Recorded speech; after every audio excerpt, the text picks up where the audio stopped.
Hi, this is Michael, and welcome to the podcast. Welcome to part 2 of my interview with Andy Hampsten, The Road to Success. In this episode, we talk a bit more about his epic Giro d'Italia win in 1988. There's a great story about something called the golden thread. I'll keep that a surprise, but it involves a visualization technique that Andy used in the Giro d'Italia to help him win.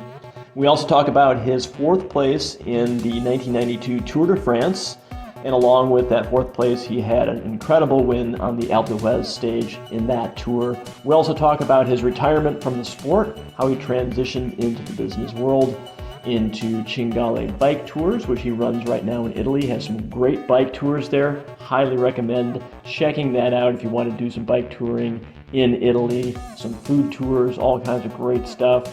He also started Hampsten Cycles with his brother Steve. And we finish up our conversation talking about advice for aspiring pro cyclists. So without further ado, here's part 2 of Andy Hampsten's The Road to Success. Okay, we are back for round 2 with Andy Hampsten. And Andy, so we left off talking about your epic Giro d'Italia win in 1988. And so I think we'll pick up right there. We're talking about the infamous stage, the Gavia Pass stage, where it was ridiculously cold. We talked about how well you prepared for that physically and mentally. And I think let's get right back into it right there. Let me ask you, so when you finished that stage, the epic one in the Gavia Pass, obviously people are kind of rolling in, everyone's cold. Was that where you realized, like, I'm going to win the Giro, like I've got it, I made it through this tough stage? No, there were 8 more days to go. And I was just happy to make it to the finish line. One of my little fears as I was coaxing myself down the hill as fast as I could, because it was a race, but telling myself the sooner I get to a warm hotel room, the sooner I'll be warm. I mean, I guess there's houses I could have jumped into if I was really wanted to stop being cold. But then it occurred to me I was terrified that I'd see our hotel along the route before the finish line and I might just stop. But none of those things happened. I was delighted and honored to be leading the Giro d'Italia. You know, that's a dream come true. But it was also a moment that strategically the team and I were looking to capture at that moment. But there were a lot of mountain stages. The next day we were meant to go over the Stelvio Pass, but it was blocked down by the snowstorm. You know, but it was a tough day where I finished 5th and lost some time to some people, but gained time on Breukink, because now I was in a bit of if I didn't blow it, I was in a 2-horse race with Breukink.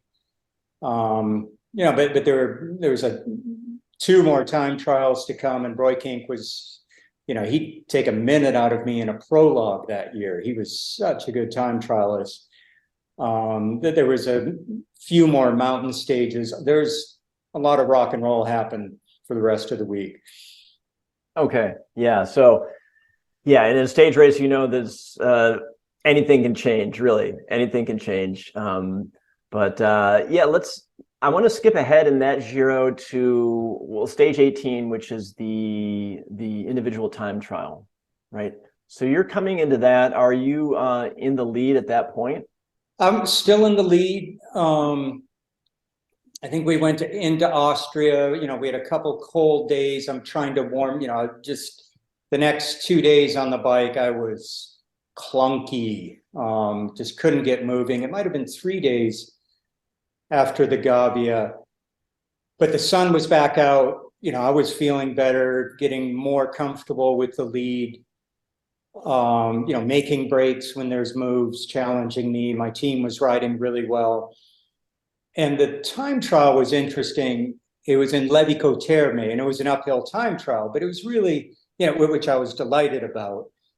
But I think it was 20 kilometers, and we did a 10-kilometer flat loop sort of through the apple groves in the area, and then a 8 or 10 kilometer climb up a really nice grade, you know, maybe 8% average grade on a wide road that, sort of the sweet spot that I really like to climb on. And I did really well. I had the fastest time on the flats, and I was, time trials can be great, they can be bad, but I usually like to unroll slowly and finish strongly. So I was surprised that I had the fastest time on the flat bit, and I had a time splits sent to me. This is the technology back in the late 80s. Is the team car had a radio with Sean Petty, who was on our team. He worked for 7-Eleven, but in charge of our team. So he was going to be at a certain point, and since I was 3 minutes after Breukink, he would see Breukink come around the corner halfway up the climb, take his time, start a stopwatch, and then 3 minutes later, if I'm exactly on pace with him, I'll come by, or be 8 seconds plus, 8 seconds minus, and then he had time to write it on a sheet of paper and show it to me as I raced past. So he showed me that it was plus 15 seconds. But then I spent the rest of the climb thinking, oh my gosh, I forget. Does that mean I'm 15 seconds ahead, which is good, or have I lost plus 15 seconds? But it was one of the best races I've had where I felt able to, physically I was tired, but in really good form. I was able to leave absolutely everything on the road.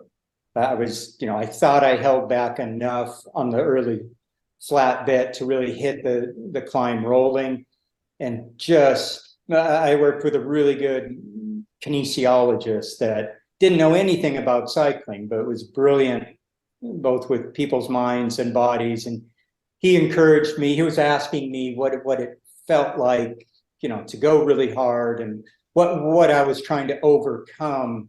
Why can't I just go faster and faster? So I had to explain about aerodynamics, and that makes sense. Yeah, so drafting's good, but on an uphill, how does it feel when you're going really, really fast? When you're leaving people behind. And I said, well, it sort of feels terrible because my legs hurt, my lungs are breathing hard, everything can sort of ache. He says, well, why does that feel? Instead of putting a net, I know it hurts. I know those things hurt, but you're an athlete. You want to be doing that. Why don't you instead try to feel like you're being pulled up the mountain? Because I was talking about pushing the pedals, pushing the air away, fighting against gravity. And he just tried to flip that in my mind by just saying, well, why don't you just feel there's a golden thread just pulling you up. It's not magic, but instead of when you're breathing hard and your legs really hurt and your mind's telling you to slow down, you're doing well. You could enter those little negative loops, but you're a racer. You've been here time and again. Why don't you let yourself feel like you're being pulled up the mountain? Which of course is easy to say in a nice room in the middle of the winter, but during a race, it's a little more difficult. But I really worked on that day and some other days. It's just, I bet I'm going fast. I think I'm 15 seconds up on Breukink. He's my main rival. I'm just going to let it all out, trying to go hold on to things until the last 5 kilometers or so, and then a little harder all the way to the finish, not to red line things before the end. But I'm sure that was before, I don't know if I had a heart rate monitor then or not.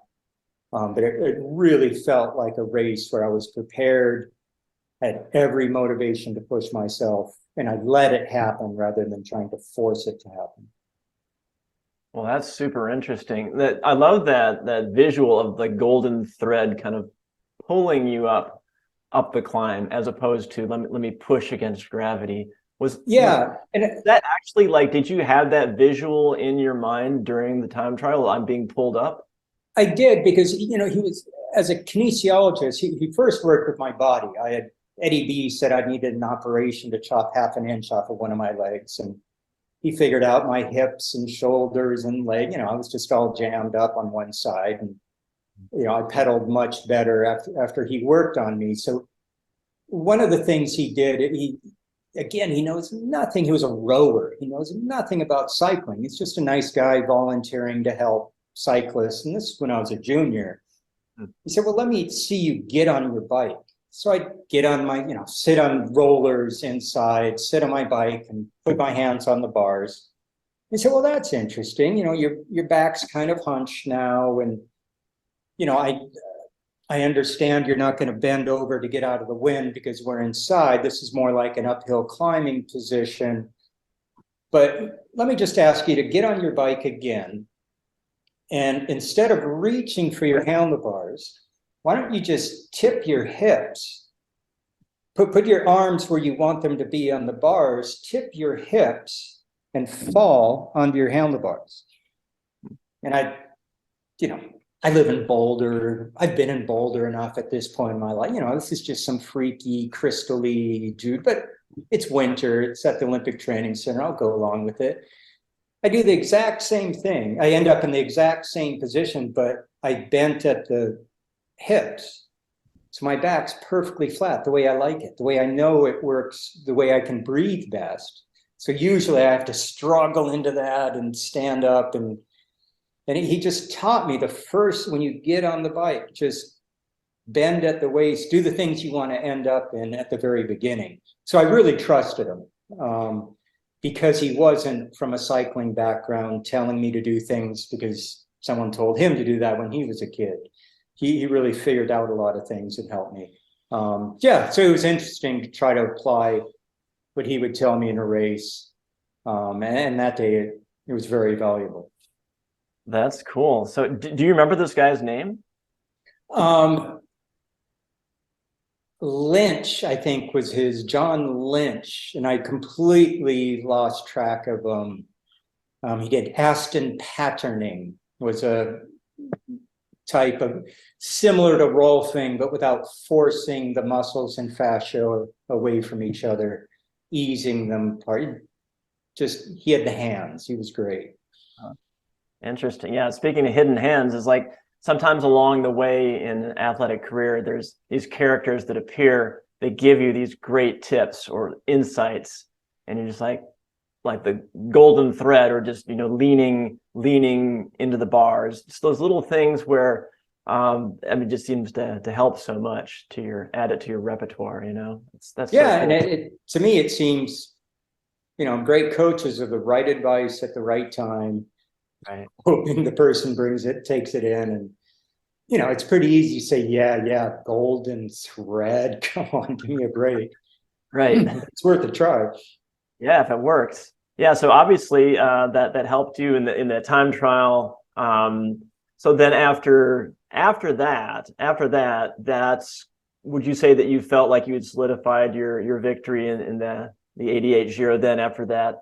No, I took a good minute. I think I was less than a minute ahead of Broikink. I more than doubled my lead there. There was another time trial towards the end that was a circuit that on paper Broikink could take it out of me. And he was a super rider. So even when we got to the last time trial, I think I had about 3 minutes on him, and lost a little bit to him in the last time trial. I think I took 57 seconds out of him, and it worked out in our favor. Nice. Yeah, so it's epic victory. So Andy, there's so much I want to talk about with your career. But I have to kind of pick and choose here. I want to skip ahead to the 1992 Tour de France, where you get fourth place again, because in your debut tour, you get fourth place. Again, 1992, you get fourth overall, and you have a really, really impressive win on one of the epic, most famous stages, the Alpe d'Huez. And so I want to just jump into that Alpe d'Huez stage and ask you, did you come into that stage in the Tour de France 1992 Alpe d'Huez? Did you come in thinking like, I really want to go for it today. I can win today. I'm going to win today. What was your mindset coming into that stage? I was, because it was one of only 3 mountain stages.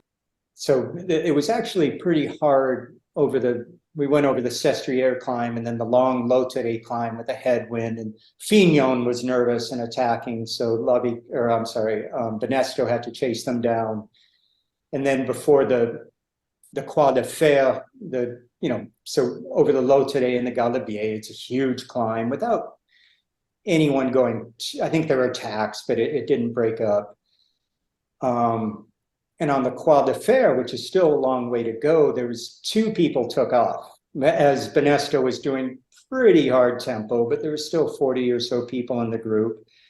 And I thought, well, that's Tour. I can't go this early, but those guys aren't marked, and that was a good time to go because everyone's looking at Benesto to do the work. I've seen the script, last day in the mountains.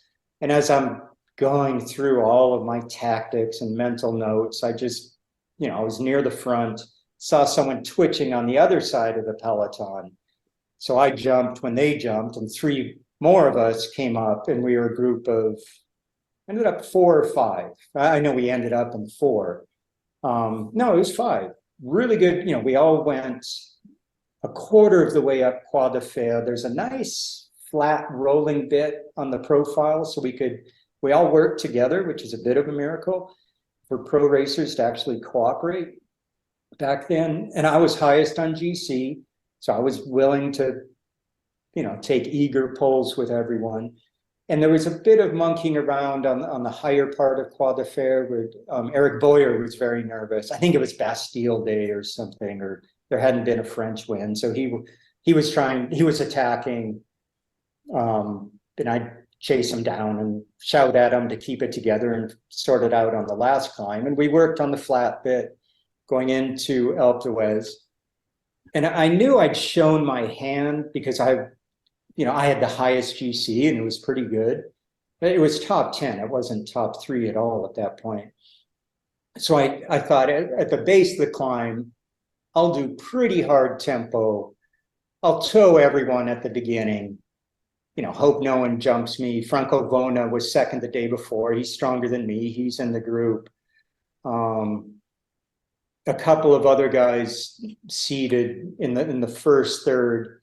And then I thought with 5Ks to go, I'll start attacking, but not decelerating very much. If someone's sitting on me, I'm going to ride for GC, but I really want the stage, but I'm not going to throw away this good chance I have to move up in GC. So at 5Ks to go, I attacked, but it really just got steeper, and I held my speed and stayed in the same gear, making it look like I wasn't attacking. I just sat down and, I spin quite a bit when I'm going well, just sort of kept the same speed and made it seem like I wasn't attacking. And that got quite a few lengths on Boyer, and Franco Vona slipped back 2 bike lengths, which isn't huge, but I thought, okay, well, I'm going to make him fight to get back to me.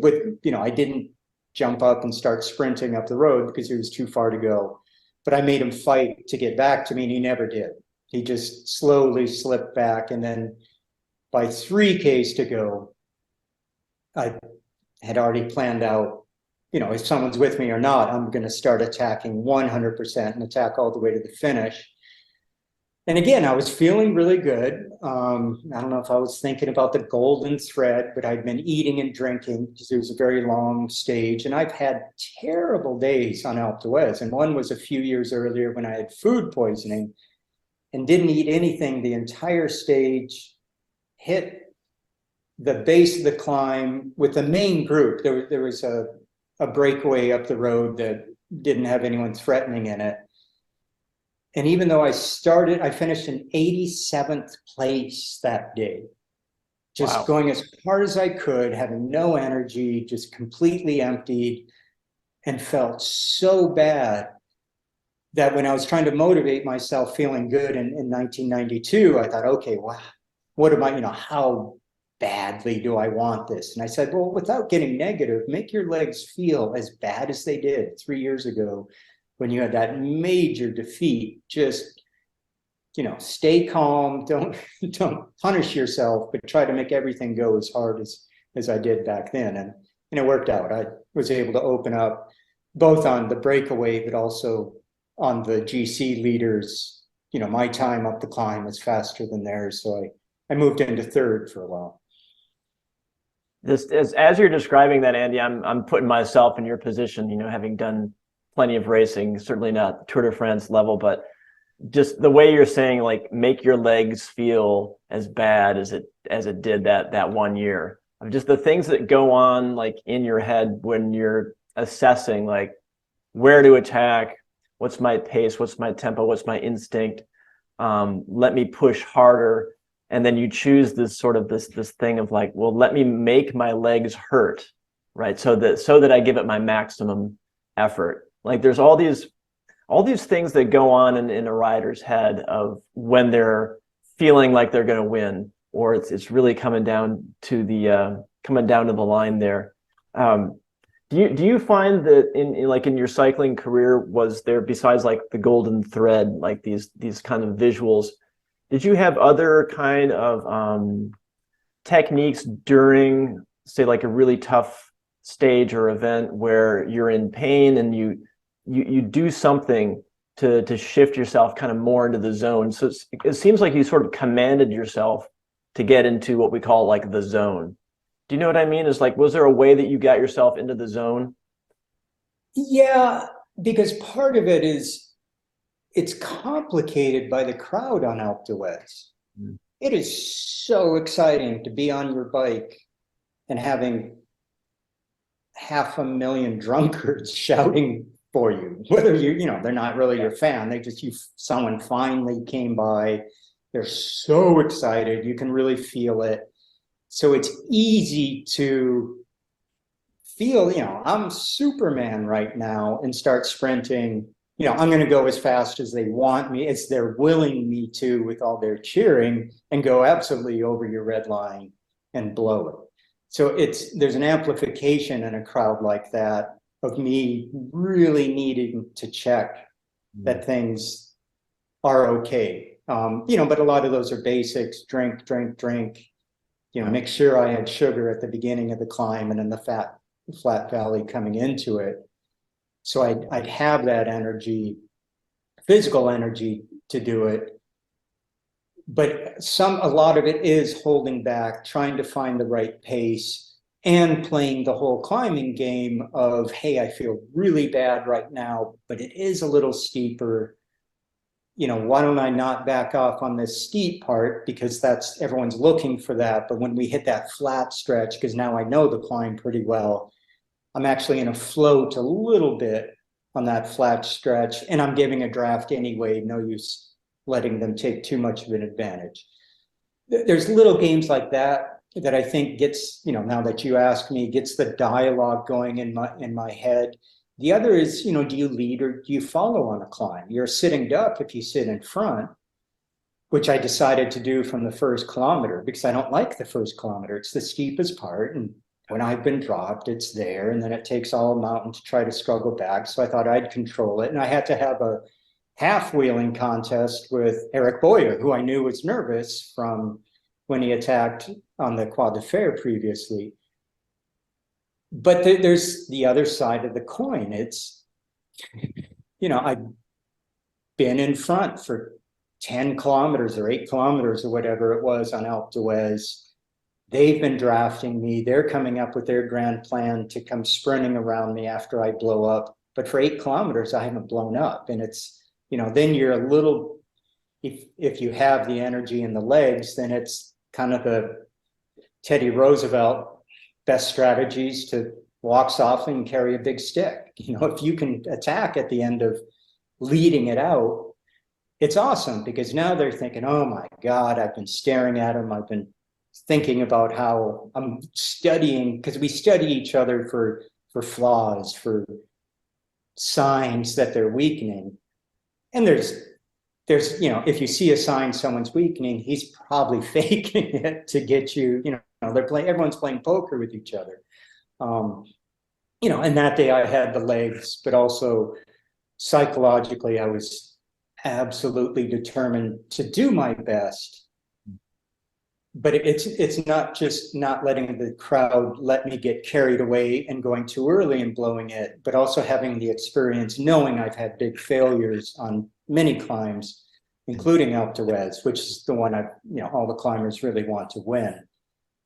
Just having the patience to wait until the end, not too close to the end that someone will try to hang on and make it with you, but far enough out that they're, 5Ks to go is a pretty serious amount of time, but also have the patience to, when that moment comes, to make it a positive, everything is going to hurt more, but try to keep it really positive, like I'm climbing well in a good hill climb.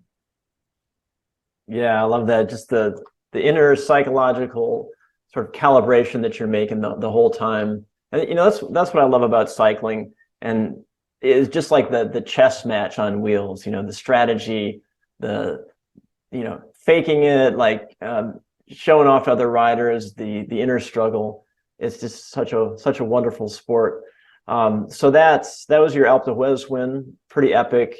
And for, by the way, people who don't know that particular stage in the Tour de France, it's called the Alpe d'Huez, and you can watch that. I'll try to leave a link for this video of that 1992 win. And you're right, it is the crowd there is just nuts. It is like the epic stage for the French people who love cycling. And you said there's like 1 million people up the entire climb. It's like 10 deep.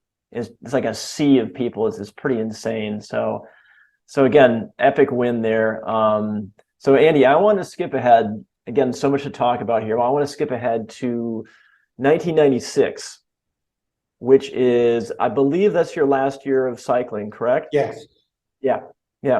So I want to talk about retirement from sports, because there are so many athletes who I would say retire gracefully, and others that maybe have a hard time with it.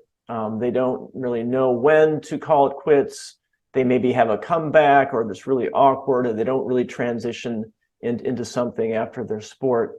And for you, was that a difficult time to decide, like, number one, to decide to retire, and then number two, when you did finally decide, was that difficult for you mentally? Yeah, retirement, stopping racing came sooner than I wanted, but I was 34 and, have been studying, obviously, all my other racers. It had been a couple years where I gave up on my dream of winning the Tour de France, which was my motivation in the winter to go do my training. I had the fortune of joining the US Postal team led by Eddie B, with some really great young American racers on it. It was a tiny team. I was the old mentor to some of these guys, which was interesting. In my life, I had just in December finished Builders, refinished a little farmhouse that I bought in Tuscany that had been working on for a couple of years. And my daughter would be born in March of that year. So and I hadn't won a race in at least 2 years. The year before I was with Benesto, which gets into the dark psychology. That's a whole nother episode that we don't have to do. The end was there. It's time to leave. I no longer believe I'm even going to win a race again. Even though having Dr. Testa as my physical trainer, I can see my physical numbers, my power threshold, it's not changing. I'm the same. The sport's going a whole nother way. Psychologically, I either have to find some way to become even greater. Mm-hmm. It's the numbers are gone. I'm going to stop racing, and my daughter will be born. It'll be great. So it was, it was interesting being on a small team with Americans and working with a lot of guys. EPO was all anyone talked about at the dinner table at a race. It's just not the monkey in the room. It's, the burning oil tanker in your lake in the backyard. It's like, wow.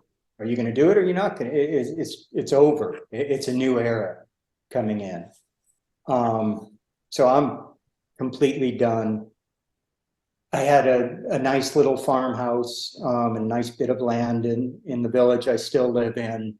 It was fun for a year to learn how to grow grapes for wine, make wine and olive oil, completely get away from racing, still rode my bike for fun. And then my mom came to visit and said, "Oh, now that you retired, what will you do?" "Oh, nothing, I'm going to coast for a while." I said, "Well, let's come up with a plan. Everyone needs a plan. It's good that you're done. You always said that when you're done racing, you'll go back to school." Yeah, but that was 12 years ago. So she helped me come up with the idea. Her prompting had me come up with the idea of doing bike tours, because friends and family would come to Italy and visit me. And, when I wasn't racing, we could go to wineries and eat great food and get to know people that either make the wine or, I had a lot of friends in the area already, and they were really interesting. And I loved introducing my friends and family to my other friends, and I'd have to translate what was going on. And there's a lot of cycling tourism happening anyway, not so much in my area, it was more of Chianti. So in 1998, in 97, I looked at that the year after I retired. In 1998, I started doing bike tours just to try one out, and really liked it. And it was a nice transition. I did go to some races. I think I was a guest guide with Breaking Away cycling tours. That were really fun tours. I knew them from the Tour de France or the Giro d'Italia. When I was a racer, they would ask us to come say hello to their group sometimes.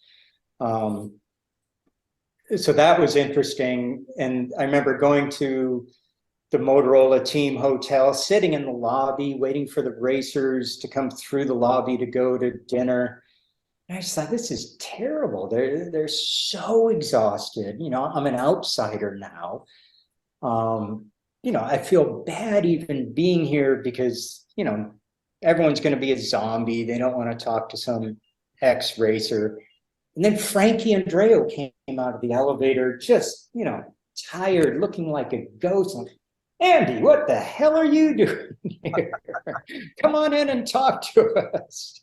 You got to be crazy. What are you doing? Good to see you." So, it was nice because there is, I know a lot of my teammates and colleagues were depressed because when you're a racer, it's so special. You have all these people doing everything for you, and you're in the circle. It's super elite. And then if you're out, you're out. Even if you're world champion, it's like, "Oh yeah, he retired 2 years ago," or "He retired 20 years." It's a cool thing to be, but you're out, not in a negative way. But I felt bad hanging around. But I realized from that experience, that racers are very welcoming, but ex-pros really have to watch it, because it's, even if you're tired of racing and you really want to get out of it, almost every racer is so focused on themselves, trying to stay healthy and train hard. There's no one's training to do anything else. You can be a mechanic, you can be a director. Many people are brought in to races to drive VIPs or do something, but there's just spectacularly little preparation for any racer to make that next step, which is, it's coming for everyone. I mean, you can delay it until you're 40 if you want, but it's still coming. That it's something that actually Laura Charameda is a woman that runs very good junior program in California that I've hung out with her racers. She teaches those kids, and they have to do it, and they do it happily, is, that they have come ride with the team. You're a sponsor or you're a volunteer. They have days in the winter where anyone involved with them is encouraged to come ride their bike on an easy ride. And it might be a fundraiser, but all the sponsors are there. And they all go talk to the sponsor. They know it's, Mrs. White, thank you so much for volunteering, laundry service or whatever it was. And it's not, they have to introduce themselves, say their name, say what the impact has been for them from the help they've gotten. And of course, the adults are like, oh, you're so sweet, but they genuinely want to talk to you. It's like, oh my God, those people, it's like a master's in marketing when you're 15 years old to realize these adults are so into you because you're a racer, but you're a human being. So there could be a lot more of that race that would really help racers transition either in something in the cycling world or something completely out of it. And you never see that on a pro team, or I haven't. Yeah. Yeah, I think you're right on about that. There's so many athletes who, they don't necessarily treat it like a lifelong business, because it really can be. You can really leverage your brand, and even if you don't have epic victories, you can still, as you're in your cycling career or sports career, like you say, be meeting people, be diplomatic, shake hands, make connections, and the more you do that, the more you can come out of your career springboarding into something else that's really going to work. But sort of the default is you hyper focus on your athleticism, and then like, oh, am I done? Now what? Right? So there shouldn't be, in my opinion, it's like there shouldn't be a now what. It should be like, okay, now it's time for this stage. And so cool that your mom sort of like came and mentored you a bit, and like said, hey, what about cycling tours, right? Like, great idea. And it seemed like a totally natural, logical thing for you to do, is to switch into that, because you love Italy, love riding bikes, you love good Italian food, all that good stuff. So yeah, I think you're right on about more focus on, even like when kids are starting out in their teens, of like, how are you going to leverage this career? And that nowadays, with like social media and stuff like that, you can start building your brand really early. And everyone can. Yeah. Because it's when you're done racing, you're almost more interesting if you didn't win the races. Like if I see a lot of my ex-racing friends, and some of them I know they were having a hard time, but the race, come drive the VIPs around and tell them stories. You're going to meet new people every day. Insurance companies paying for this. Just drive this car around. Yeah, but I didn't win any big races. It's better. Tell them, as they're watching a race for 5 hours, tell them what it's like picking up those water bottles. You're the cool guy to them, not the superstar that isn't driving the car. And I think racers don't realize how valuable their experience of just being a racer is. It's more relatable if it's someone who doesn't win and get all the attention from the beginning. It would be great if more people were able to switch from racing to another career easier. Yeah, well, it makes me think of your teammate, Bob Roll, right? Who was an amazing racer, a super high caliber, but he never won like a major tour. So he's not famous for, winning some major epic race, but just the kind of personalities and stories that in cycling, and really in any sports, that's really where the richness and the juice is, of sharing that and turning that into a career. And I think Bob Roll did that pretty well, for sure. And everyone wants to be around him. It's great. Definitely. So your brand, your cycling tour is called Cingale, right? And I'll leave a link here for people to check that out. So that's basically, is that your main focus right now in business? And also Hampsten Cycles is run by your brother. My brother Steven runs Hampsten Cycles. I consult with it, meaning I position some of our customers, especially if they've been on a tour with me. I grumble about what sort of bike we want, which I guess my claim to fame is when I stopped racing in '96, I wanted to ride on gravel roads. So why don't we invent some super nice bike that I could get bigger tires and bigger brakes on. And he said, well, that's just the 70s bikes you and I raced on. You know, we're not inventing anything. Let's just make a nice bike with road clearance. And we call it Strada Bianca because that's what gravel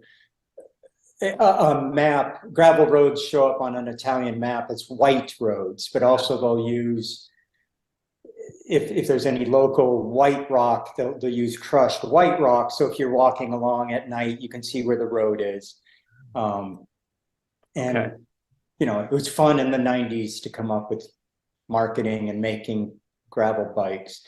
So those are the two main businesses I have going on, but it's the Cinghiale tours keep me happy. We do 4 or 5 a year. My wife and I run them. Our really good friends are the guides. It's really fun working with people on vacation. And most cyclists feel coming from America to Italy to ride your bike, even if they've never been to Italy, it's like going home. It's just, it's so nice not to get honked at or have a nice cafe every time you need one.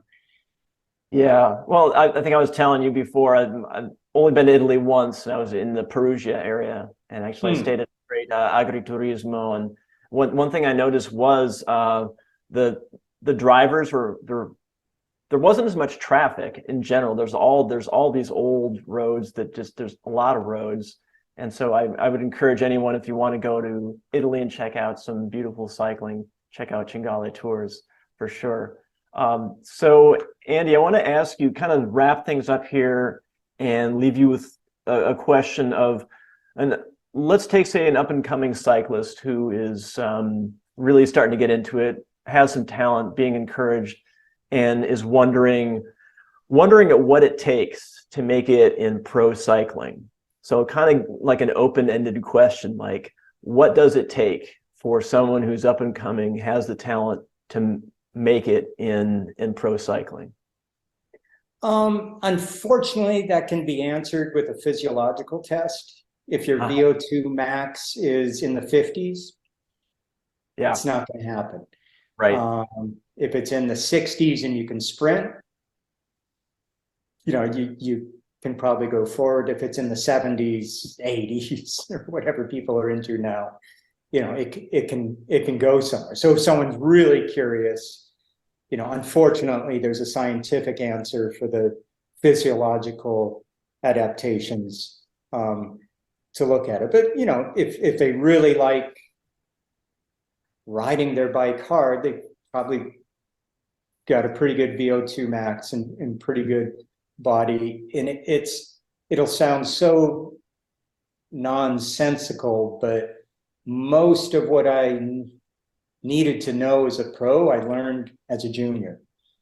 You know, kindergarten is where you learn how to get on with other people, figure out which people you don't want to mess with, and figure out how to beat those people by getting them through their weaknesses and working on your strengths. You know, and I grew up in North Dakota, and there were a few other riders in the area racing, you know, sort of developed as I was a pre-teenager in the late 70s, getting into the 80s. So more remote than that is a little hard. I had to travel a lot.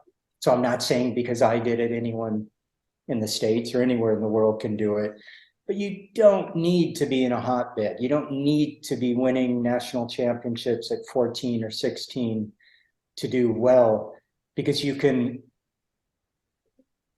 coach yourself. I mean, a coach is much better than doing everything yourself, but you can find out so much of how to train by reading things. You know, talk to any rider you're with, especially the older ones that, you know, maybe know more tricks or, you know, how to stay relaxed and draft well than you do.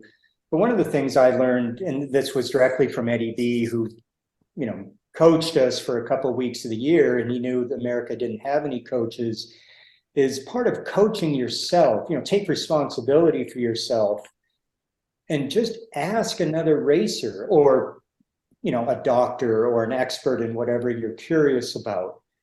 Just ask them questions. Don't pester them, And I just remember going to pros at, I don't know, Trexlertown track races. There was an Australian pro, I forget his name. And I just asked him about sprinting, just introduced myself. Sorry, I'm a junior. I don't want to waste your time, but I'm not a good, I don't seem to be a good sprinter, but, what should I do to get the best out of it? And he just said, just look at the finish line. Don't ever look around. Don't ever look at someone's wheel coming. Don't get distracted. Just sprint for that line. And then in training, learn when to sprint so you can accelerate all the way to the line, which, and I never won a lot of sprint victories, but this really good famous racer was willing to answer a question and a follow-up. And I just had to make sure, I asked him about sprinting because he was good at sprinting. And I didn't keep pestering him. He didn't have an email back then. No one had a phone. He was willing to give me that little bit. And, that was a little treasure for me, and I tell my friends about it. It's probably pretty common advice, but that's something that Eddie B really said. A lot of learning is asking the question that you really need to know, where have you really been failing in the races? Find out who's really good at that. Ideally, it's not your competitor that might deceive you. Try to find some other expert in that area and try their advice. And, and that way you can coach yourself and look for the information you need at the moment you need it. Yeah, so it's we call that modeling, right? So like find out someone who's doing what you want to do, or find out someone who has the expertise in that area and just go right to the source and just ask them. So whether that be through a coach or a rider that has the sprinting ability, just have the gumption to go up and ask and learn and find out. And it's interesting, like you said, so physiology is number one, right? So having that VO2 max. So there's certain things that are going to limit you physically, right? For sure. Can I ask you what your VO2 max was? It was high 70s. Okay. So lucky. Yeah. Right. I was lucky. Right. Okay.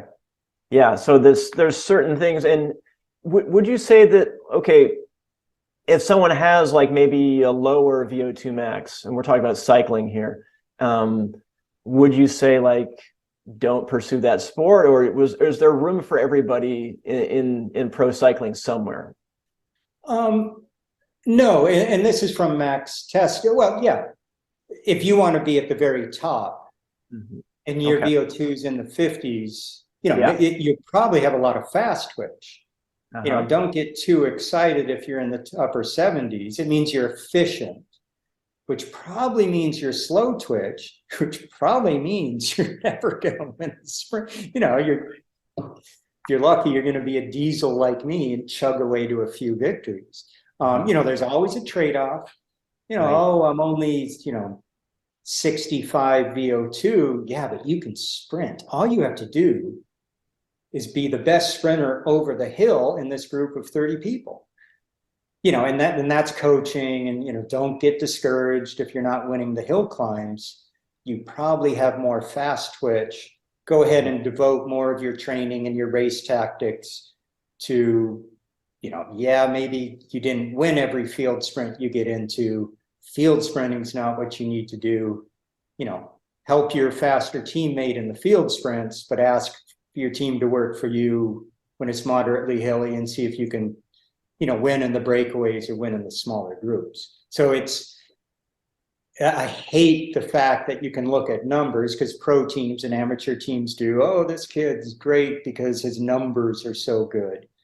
Right. But it's also true, someone like Maximo Testa could give you a whole schedule of where people will end up. If you're in your 60s, you can be a really good regional racer.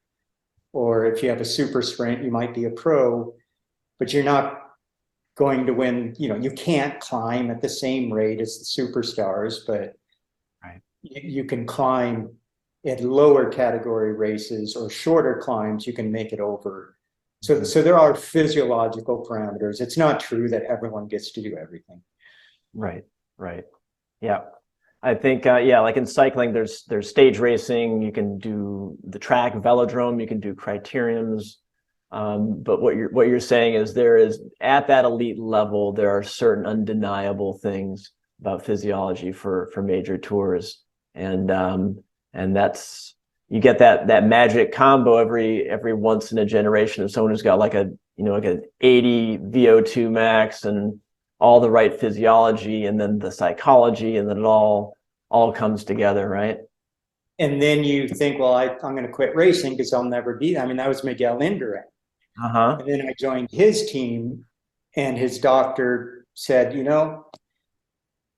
if he ever went over his anaerobic threshold, he would shut down. He had these huge lungs, 7-liter lungs, and all these numbers. And Villeneuve would print these articles at the beginning of the tour. Everyone else should quit. He's going to win. He can keep going for 10 years and win all of these. He had his sore points. He had his Achilles tendons. So that's what's that's what's interesting about bike racing. It's not always the strongest. It's the strongest.